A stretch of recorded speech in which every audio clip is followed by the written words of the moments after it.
할렐루야, 반갑습니다. 오늘 에스겔서 19장 말씀 통해서 하나님 은혜 나누기를 원합니다. 자, 우리가 어떠한 행동을 하는 선지자의 모습을 보았죠.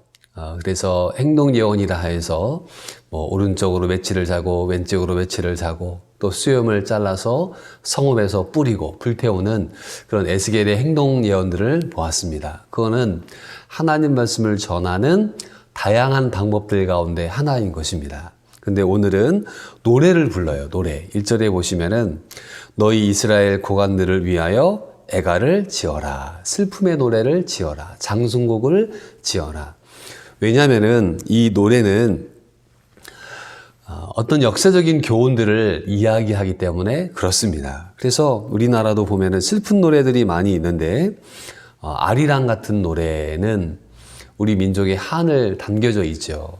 그리고 나를 버리고 가시는 님은 십리도 못 가서 발병 난다 라고 하면서 그 사랑하는 연인을 보내기 싫어하는 그런 우리 민족의 한이 맺힌 노래들이 아리랑입니다. 그래서 그 아리랑에 대한 그런 마음들을 우리 민족 사람들이 갖고 있죠.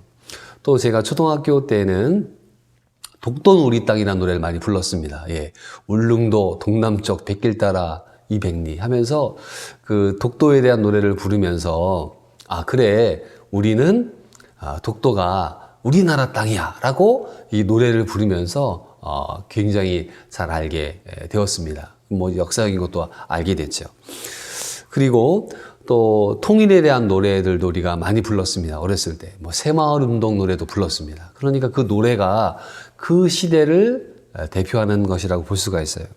오늘 이스라엘 백성들에게 에스겔은 노래를 지었습니다. 오늘 노래는 사자와 포도나무의 노래인데요. 자, 첫 번째 이야기는 이렇습니다.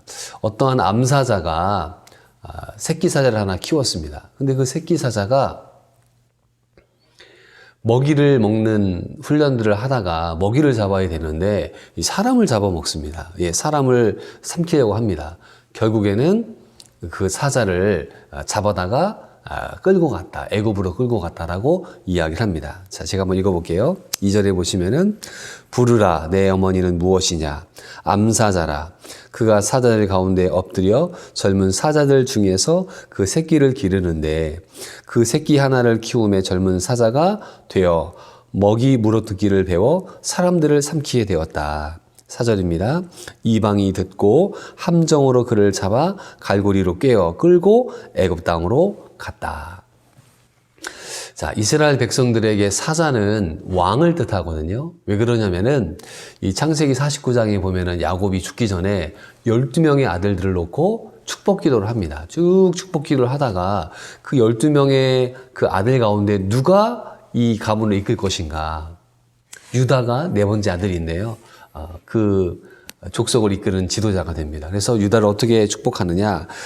창세기 49장 9절에 보면은 유다는 사자 새끼로다. 내 아들아, 너는 움킨 것을 찢고 올라갔도다. 그가 엎드리고 웅크림이 숫사자 같고 암사자 같으니 누가 그를 범할 수 있으랴. 그래서 유다 지파가 사자를 뜻합니다. 그리고 그 유다 지파의 후손으로 다윗이 오고 또 예수님이 오시게 되는 역사를 보여주는 것이죠. 그래서 이 사자는 왕을 상징을 하는데 지금 왕을 끌고 갔잖아요. 애굽으로 끌고 갔습니다. 그 왕은 바로 37대 왕이었던 여호아하스라는 왕이었습니다.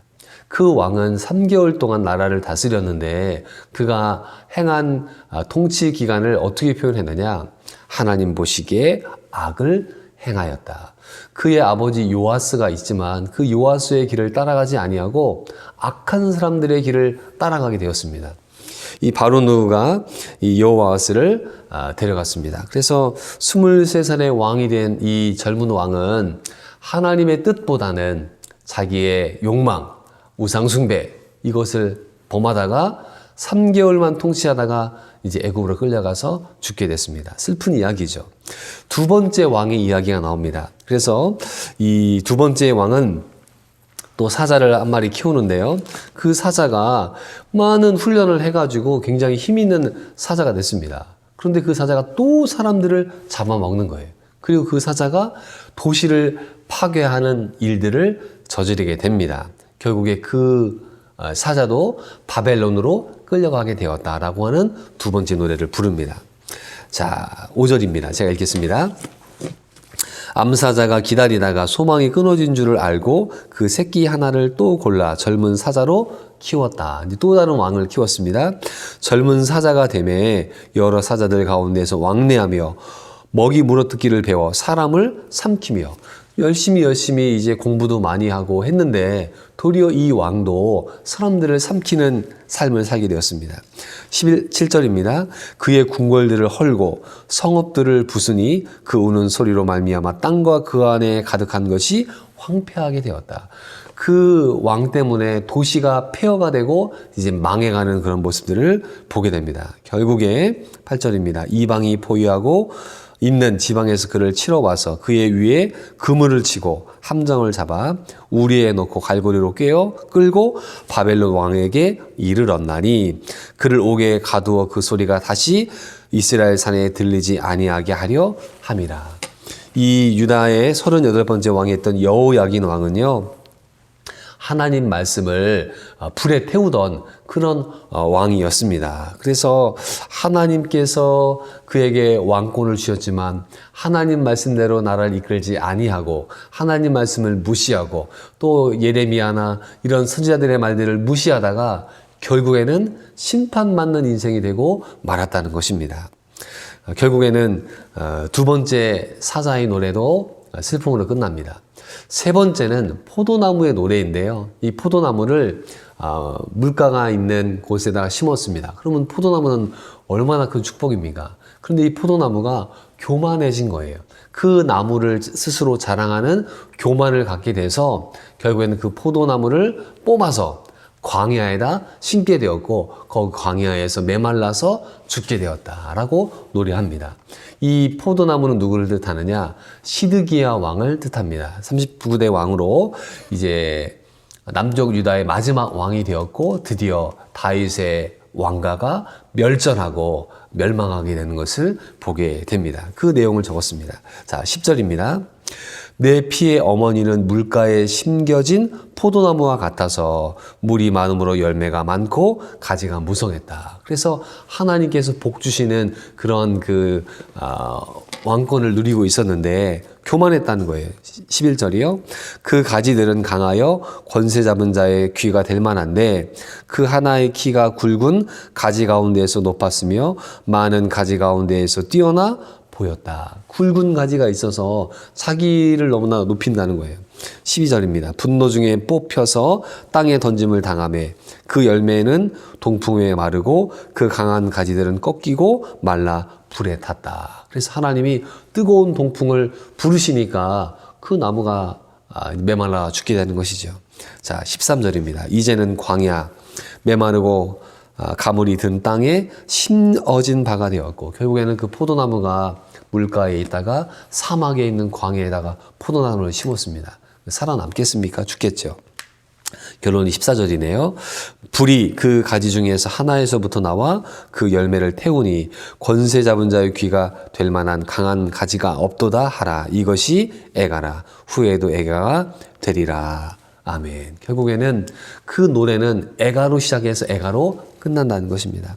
결국에는 그 나뭇가지가 남아나지 않아서 그 다윗의 유다의 왕국 자체가 멸망하게 되는 그런 왕조의 멸망을 노래합니다. 그러니까 오늘 부른 이 애가는 얼마나 슬픈 노래입니까? 그 나라가 멸망하는 이야기는 너무나 마음이 아프잖아요. 그래서 마지막 왕들 3명 여호야스, 여호야긴, 또 그 다음에 시드기야, 이 비참한 모습을 보게 됩니다. 시드기야는 계속해서 나오죠.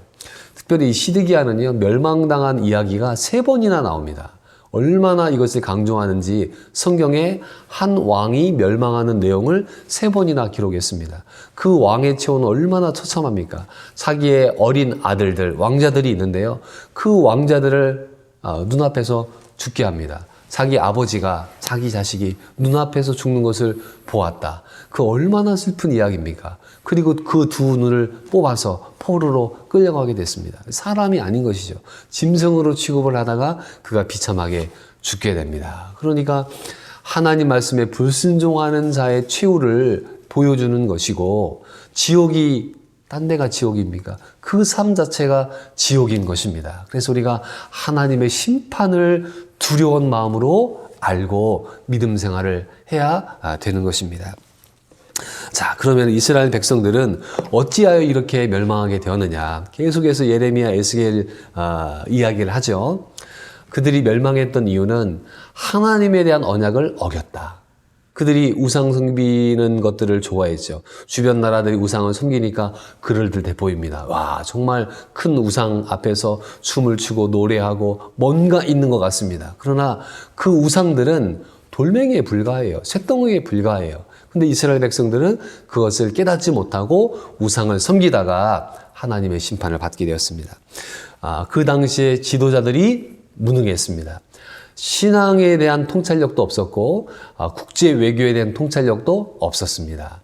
결국에는 이 악한 왕들 3명이 나라를 통째로 망하게 한 것을 보게 됩니다.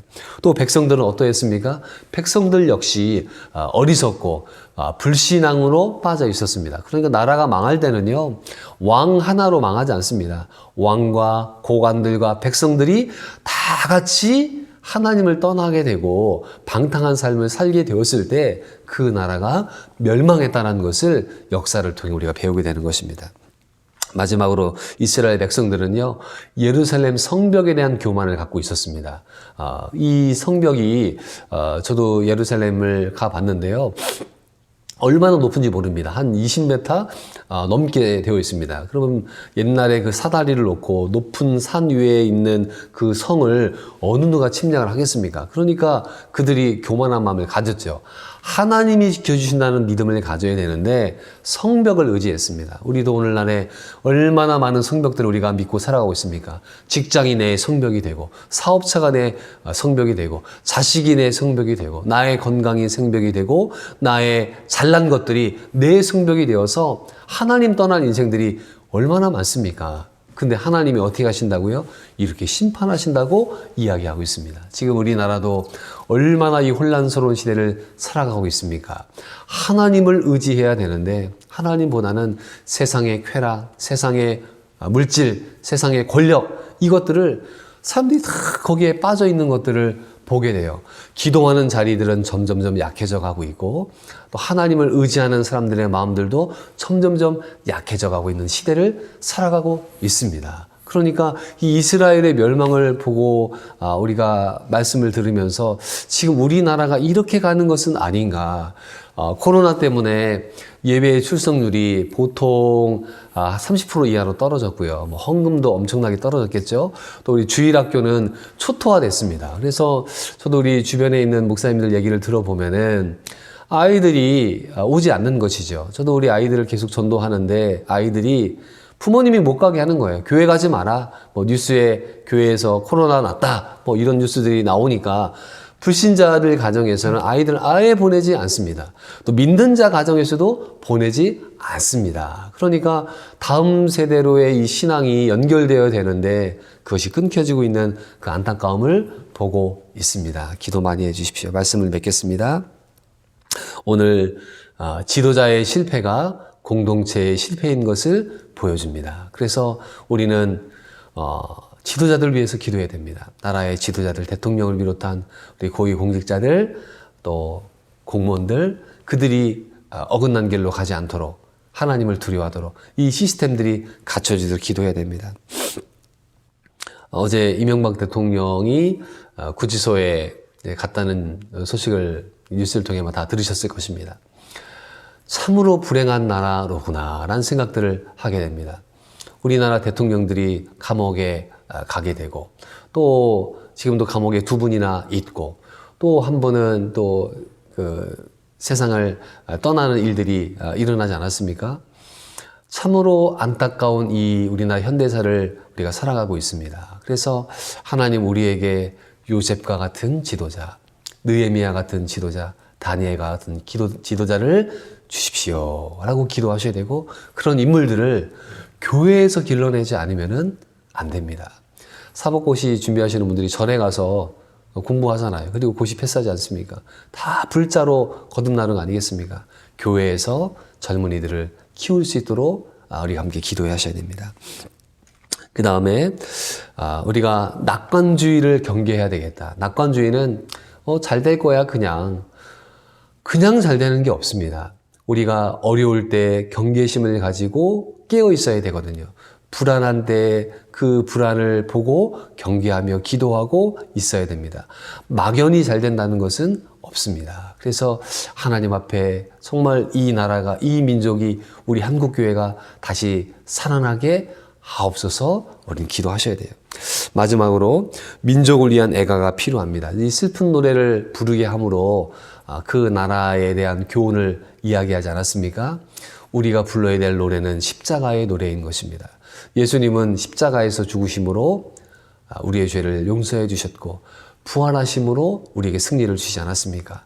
지금 이 어려운 시대 가운데 우리가 붙잡아야 될 우리 십자가의 노래에 붙잡고 오늘도 승리하시는 우리 믿음의 사람들 되시기를 주님의 이름으로 축원드립니다. 아멘. 기도하겠습니다. 하나님 아버지 감사합니다. 오늘 에스겔이 사자의 노래와 포도나무의 노래를 불렀습니다.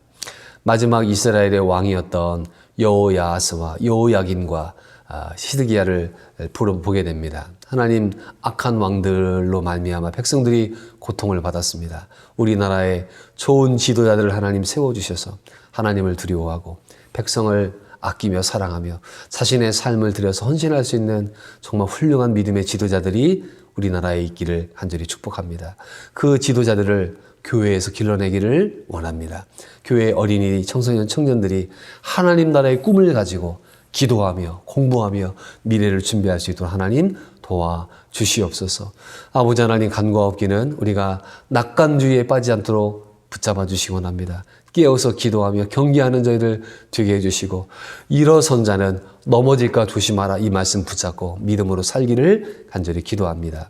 아버지 하나님 우리 땅에 하나님의 백성들이 있습니다. 하나님을 두려워하는 마음으로 오늘도 승리할 수 있도록 주님 붙잡아 주시옵소서. 날마다 주님과 동행하며 믿음으로 살기 원합니다. 성령께서 오늘 하루도 붙잡아 주세요. 예수님의 이름으로 기도드리옵나이다. 아멘.